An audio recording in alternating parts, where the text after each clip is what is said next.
हर महादेव, जय भोलेनाथ। आज एकादशी व्रत पर माँ लक्ष्मी निर्जला व्रत रखती है और एकादशी पर तुलसी को जल देने का चढ़ाने पर उनका व्रत खंडित हो जाता है। इसीलिए इसी दिन तुलसी पर जल नहीं चढ़ाया जाता है। साल में कुल 24 एकादशी व्रत रखा जाता है। एकादशी के दिन भगवान विष्णु की पूजा भी की जाती है और माँ लक्ष्मी तुलसी पूजा का विधान है। तुलसी के पत्ते और पौधे में माता लक्ष्मी का वास माना गया है। मानता है कि धार्मिक मान्यताओं के अनुसार एकादशी के दिन तुलसी के पत्ते तोड़ना और जल अर्पित करना वर्जित माना गया है। जानिए एकादशी के दिन तुलसी में क्यों नहीं जल चढ़ाया जाता है, क्यों एकादशी के दिन तुलसी में जल चढ़ाना चाहिए या नहीं, जानिए विस्तार से। कहा जाता है कि एकादशी और रविवार के दिन भूलकर भी तुलसी के पत्ते को नहीं तोड़ना चाहिए और न ही जल अर्पित करना चाहिए। तुलसी को माँ लक्ष्मी का स्वरूप माना गया है। धार्मिक मान्यताओं को अनुसार एकादशी के दिन तुलसी के पत्ते नहीं तोड़ा और नहीं जल चढ़ाना चाहिए, क्योंकि कहा जाता है ऐसा करने से माँ लक्ष्मी का अपमान होता है। तुलसी को भगवान विष्णु की प्रिय माने गए हैं। तुलसी को माँ लक्ष्मी का स्वरूप माना गया है।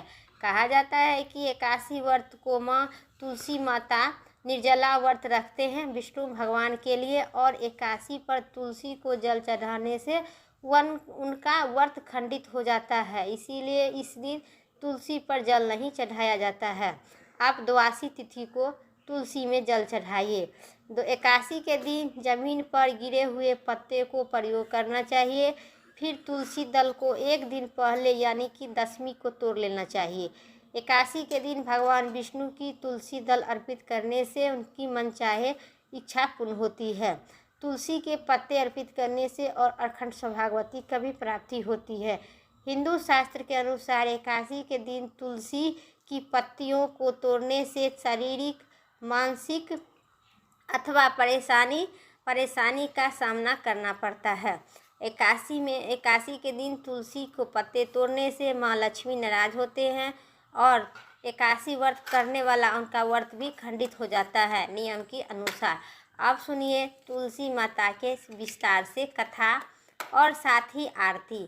क्यों एकादशी पर? इस कथा के सुनने से आपको एकादशी व्रत की संपूर्ण व्रत की फल की प्राप्ति होगी। तुलसी से जुड़ी एक कथाओं है प्रचलित, जो आप विस्तार पूर्वक सुनिए। श्रीमद् भागवत पुराण में इनका वर्णन दिया गया है कि लीला कथाओं में बताया गया है। एक बार शिव ने अपने तेज को समुद्र में फेंक लिए थे। उससे एक महातेजस्वी बालक ने जन्म लिया। यह बालक आगे चलकर जलंधर नाम से पराक्रमी दैत्य राजा बन गया। इनकी राजधानी का नाम जलंधर नगरी था। दैत्य राजा कालनेमी की कन्या बिरधा के साथ विवाह जलंधर से हुई। जलंधर महाराक्षस था। अपनी सत्ता के मद से चूर उन्होंने माता लक्ष्मी को पाने के कामना से युद्ध किए गए, परंतु समुद्र में ही उत्पन्न होने के कारण माता लक्ष्मी ने उसे अपने भाई के रूप में स्वीकार किए। वहां से पराजित होकर वह देवी पार्वती के पास पहुंचा। लालच में कैलाश पर पहुंच गया। भगवान देवों के देव महादेव शिव ही रूप धारण कर माता पार्वती के सामने गया, परंतु माँ ने अपने योग बल से उसे बहुत जल्द पहचान लिए तथा वहाँ से अंतर्ध्यान होकर देवी माँ पार्वती ने क्रुद्ध होकर सारा वृद्धा भगवान विष्णु के सुनाए। जलंधर की पत्नी बिरधा अत्यधिक पतिव्रता स्त्री थी। उसे पतिव्रता धर्म की शक्ति से जलंधर ने न तो मारा जाता था और न ही पराजित होता था। इसलिए जलंधर का नाश करने के लिए बिरधा को पतिव्रता धर्म का भंग करना बहुत ही जरूरी था। इसी कारण भगवान विष्णु ने ऋषि का वेश धारण कर वन में जा पहुँचे। माया और जहाँ बिरधा अकेली भ्रमण कर रही थी, भगवान विष्णु के साथ ही मायावी राक्षस भी थे, जिन्होंने देखकर बिरधा भयभीत हो गए। ऋषि ने बिरधा के सामने पल भर में दोनों को भस्म कर दिए। उनकी शक्ति से देखकर वृद्धा ने कैलाश पर्वत पर महादेव के साथ युद्ध कर रहे अपने पति जलंधर के बारे में पूछा। ऋषि ने अपने माया जाल से 2 वानर प्रकट किए। एक के हाथ में जलंधर का सिर था और तथा दूसरी के हाथ में धड़ था। अपने पति की यह दशा देखकर वृद्धा मूर्छित होकर गिर पड़ी। होश आने पर उन्होंने ऋषि रूपी भगवान विष्णु से विनती करने लगी कि अपने पति को, मेरे पति को आप जीवित कर दीजिए। भगवान विष्णु ने उसकी विनती स्वीकार कर छल किए, क्योंकि उसी धड़ और गला दोनों को ज्वाइंट कर दिए और जलंधर को उसके बाद उसी शरीर में भगवान विष्णु ने प्रवेश कर दिए। उसी प्रवेश कर ऐसा छल वृद्धा को नहीं पता था, इसलिए उन्होंने अपनी पतिव्रता धर्म के भंग नहीं जान पाई, इसीलिए वो भगवान विष्णु के पति के रूप में स्वीकार कर उनकी चरण स्पर्श की और उन्हें प्रणाम कर लिया। वृद्धा के सब कुछ भी पता नहीं था। जलंधर बने भगवान विष्णु के साथ पतिव्रता धर्म करने लगी, जिससे उनका सती भंग हो गया। ऐसा होते ही वृद्धा की पति जलंधर युद्ध में हार गया।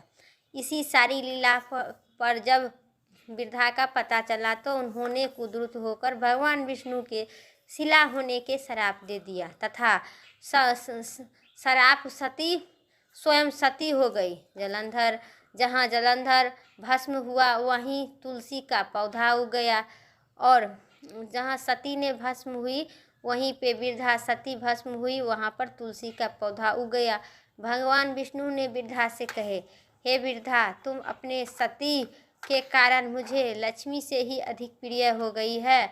अब तुम तुलसी के रूप में सदा मेरे साथ रहेगी। जो मनुष्य भी तेरे तुलसी के रूप में सदा मेरे साथ रहेगी। जो मनुष्य मेरे शालिग्राम रूपी के साथ तुलसी को विवाह करेगा, उससे इस लोक और परलोक में विपुल यज्ञ का प्राप्त होगा।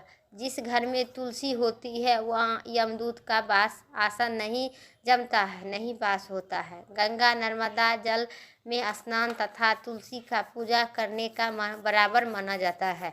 चाहे मनुष्य कितनी भी पापी क्यों न हो, मृत्यु के समय जिनके प्राण मजरी में हित तुलसी और गंगाजल मुख में जाकर निकल जाता है, वह सभी पाप से मुक्त होकर वैकुंठ धाम की प्राप्ति होती है। जो मनुष्य तुलसी व आंवले की छाये में, धर्म के छाये में अपने पितरों को श्राद्ध करते हैं, उसे पितृ की मोक्ष की प्राप्ति होती है और मोक्ष की प्राप्ति होती। बोलिए विष्णु भगवान की जय। रोज तुलसी के सींच रही थी और कहती थी, हे तुलसी माता, सती के दाता, तेरी विडंबना सींच रही हूँ। मुझे बहू दे, पीताम्बर की धोती दे, मीठे मीठे घास दे, बैकुंठ में बास दे, चटक की चाल दे, पटक की मौत दे, चंदन सो खाट दे, रानी स्वराज दे, दाल भात भोजन दे, 11 की मौत दे, कृष्ण जी की कंधा दे। तब तुलसी माता ने सोचकर और सूखने लगे। भगवान विष्णु ने पूछे कि हे तुलसी, तुम क्यों सूख रही हो? तुलसी माता ने कहा कि एक बुढ़िया रोज आती है और यही बात कहती है कि मैं सब तो पूरा कर दूंगी, लेकिन भगवान श्री कृष्ण के कंधा कहाँ से लाऊंगी? तो भगवान बोले, जब वे मरेगी तो मैं अपना कंधा दे आऊँगा, तू बुढ़िया माई से कह देना। जब बुढ़िया मर गई तब सब लोग आ गए। जब बुढ़िया को ले जाने लगे तो किसी से न बूढ़ी माई उठी। तब भगवान कृष्ण एक 12 वर्ष के बालक के रूप में धारण करके आए। बालक ने कहा कि मैं कान में बताऊंगा तो बुढ़िया माई उठेगी। बालक ने कान में जाके कहा कि हे बुढ़िया माई, मन से निकाल दे, पीताम्बर के धोती ले, मीठे मीठे घास ले, बैकुंठ में बास ले, चटक की चाल ले, पटक की मौत दे, चंदन सो खाट दे, रानी सो राज दे, कृष्ण जी के कंधा ले। यह सुनकर बुढ़िया माई हल्की हो गई। भगवान विष्णु की कंधा दिए और बुढ़िया माई की मोक्ष की प्राप्ति हुई। बोलिए तुलसी माता की जय। हे तुलसी माता, जैसे बुढ़िया माई को मुक्ति दी वैसे ही सबको देना। बोलिए विष्णु भगवान तुलसी मैया की जय।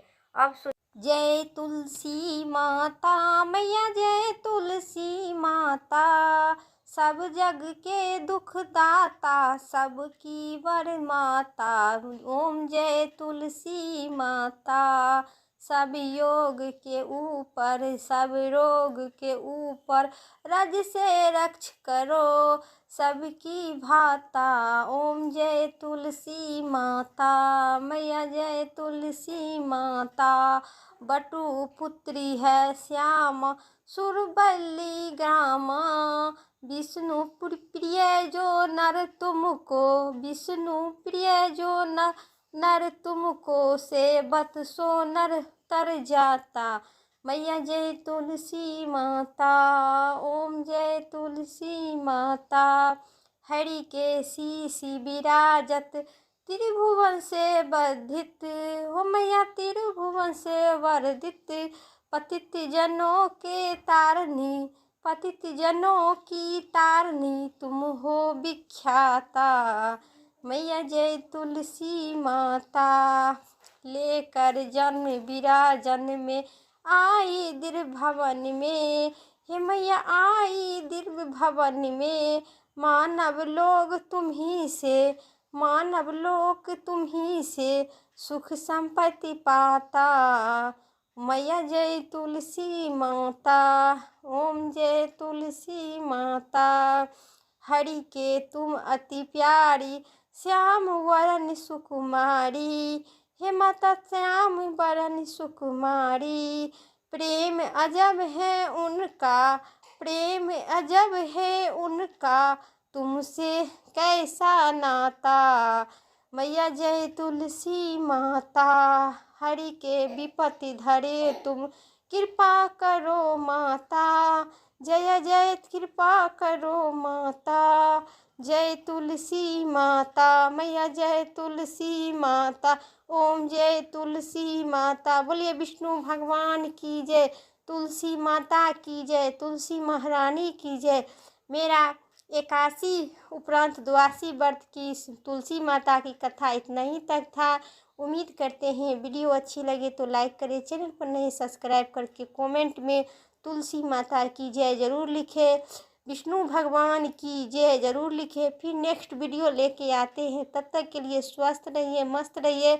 हर हर महादेव, जय भोलेनाथ।